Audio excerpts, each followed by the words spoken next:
vedeli by ste vysvetliť system of work, napríklad na tej pošte? Poviem príklad. McDonald's vôbec nepotrebuje perfektných kuchárov, potrebuje ľudí, ktorí obslúžia nejaký systém. A ten systém je, čo mám povedať zákazníkovi, keď príde, čo mám urobiť, keď niečo vyžiada. Čiže popísať celý ten proces, že čo ten človek má robiť od začiatku do konca, keď povedzme dostane nejakú súčiastku, má ju odovzdať, dostane projekt, má ho odovzdať, ako ho má robiť, ako ho nemá robiť. Čiže vlastne to je celý systém práce.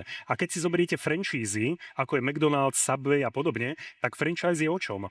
Že dostanete príručku, kde je všetko popísané. A jednoducho potrebujete iba ľudí, ktorí sa to naučia a pôjdu tak ako scenár. To je systém vo firme. Všetko popíšete tak, ako by ste to robili vy a tí ľudia to budú iba nasledovať. Možno iný príklad je kniha receptov. Nepotrebujete najlepšieho kuchára na svete, stačí vám najlepší recept na svete a podľa toho receptu vedia variť aj juniori. Takže to je to, ako zvýšiť tú výkonnosť.